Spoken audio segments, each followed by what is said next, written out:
I came home one evening to find a massive white Escalade blocking my driveway again, locking me out of my own garage, and the woman behind the wheel, the president of our HOA, told me with a straight face that she had the legal right to do it. That was the moment I realized I wasn't just dealing with a neighbor who didn't care about boundaries. I was staring down someone who thought my private property was her personal parking spot. And by the end of this story, I'd put 4 tons of reinforced concrete in her way, and she'd be forced to resign in humiliation. My name's Michael Carter. I'm 38. I own a modest but well-kept home in a community called Willow Creek, and I've spent my life working in concrete construction. I've built driveways, patios, sidewalks, you name it. I'm not the kind of guy who goes looking for trouble, but I also don't take kindly to being pushed around. Especially not by someone like Sharon Martinez, our HOA president. Sharon was in her mid-40s, sharp suits, expensive jewelry, perfectly manicured hair, and that Escalade her symbol of authority. To her, HOA didn't mean Homeowners Association. It meant her own authority. It started small, like these things usually do. The clubhouse sits across the street from my house. During board meetings, parking fills up fast. Most people use the guest spots or park a little farther away. Not Sharon. She decided my driveway was convenient. The first time I found her Escalade behind my car, I knocked on the clubhouse door and politely asked her to move. She came out, looked me dead in the eye, and said, "As HOA president, I have authority to use community resources for official business. Your driveway provides necessary access to community facilities and falls under emergency use provisions." I laughed because it was so absurd, but she wasn't joking. That's when I first saw the entitlement in her eyes. And from that day on, it only got worse. Sharon started leaving her SUV there for hours, sometimes an entire day, and I couldn't use my own garage. She claimed she was conducting property inspections and needed secure parking. One afternoon, I got home from work exhausted, and there she was sitting in her Escalade in my driveway on her phone like it was her private office. When I asked her to leave, she rolled down the window and smirked. "You should be grateful I'm watching over the neighborhood from here," she said. But the breaking point came when I went away for a short vacation. I came back ready to unload my bags, only to find a car I didn't recognize blocking my garage. A teenager, scruffy, barely old enough to shave, was leaning against it. I asked who he was, and he told me he was the boyfriend of Sharon's daughter. Sharon had told him he could park there because this was guest parking, my driveway, my property, given away like it was hers to hand out. That night, standing in my garage with my suitcase still in my hand, I felt something shift inside me. I'd tolerated her nonsense too long. But I'll be honest with you, for a while I doubted myself.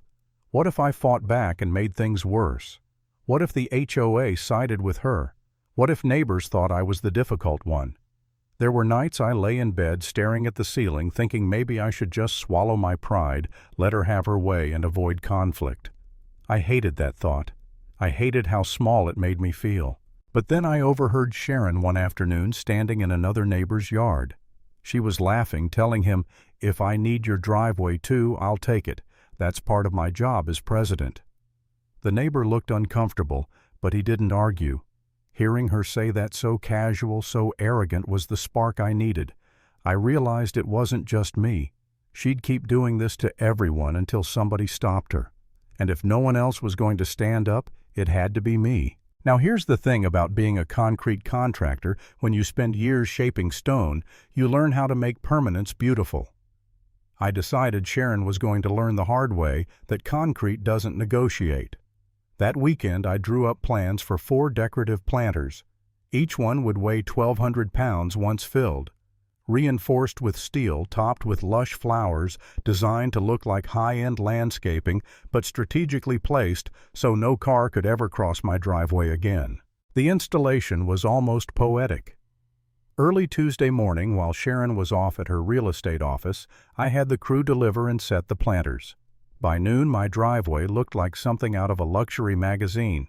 4 massive planters filled with vibrant flowers, perfectly aligned, making the entrance both gorgeous and completely impenetrable.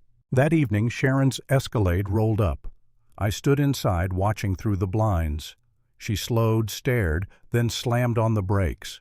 Her mouth dropped open. She got out, heels clicking on the pavement, and stomped over to the planters. "What the hell is this?" she shouted. She actually tried to shove one. Imagine this woman in her designer heels straining against 1,200 pounds of reinforced concrete. The planter didn't budge an inch. Her face turned red. She spun around and yelled at me across the lawn. "You can't do this. You're blocking emergency access." I walked out calmly, hands in my pockets, and said, "It's landscaping. City approved. Want to see the permits?" That's when she snapped. She called the police, claimed I'd built illegal barriers. The officer arrived, walked around the planters, admired the craftsmanship, and asked if I had paperwork. I handed him the receipts and permits. He nodded, smiled, and said, "Looks good to me. Nice flowers, too." Sharon's jaw clenched so tight I thought her teeth might crack. But she didn't stop there. Oh no.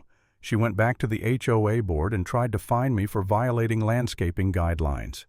Problem was, the guidelines encouraged professional garden improvements. Mine were textbook examples. She claimed I was blocking fire trucks. The fire department inspected and confirmed I was fully compliant. Every attempt she made backfired. Her final move was almost comical. She hired a concrete removal company.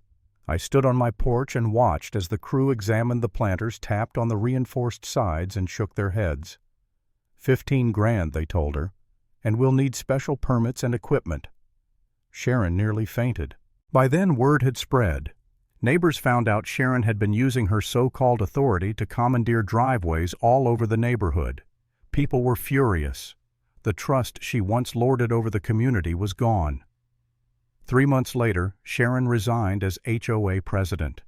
Officially, she said it was for personal reasons. Everyone knew the truth. She couldn't stand driving past my house, seeing those 4 planters every single day, a permanent reminder of her failure. Within 6 months, she sold her home and moved out. The new HOA president shook my hand and said, "Thank you for standing up. You solved a problem the rest of us were too afraid to face." Now every time I pull into my driveway, I pass those planters. They're more than just landscaping. They're monuments. Proof that sometimes the best revenge isn't loud or violent, it's permanent, immovable, and beautiful. Sharon thought she had power over my property. But concrete doesn't bend to entitlement. The lesson is simple: if someone won't respect your boundaries, build them out of stone.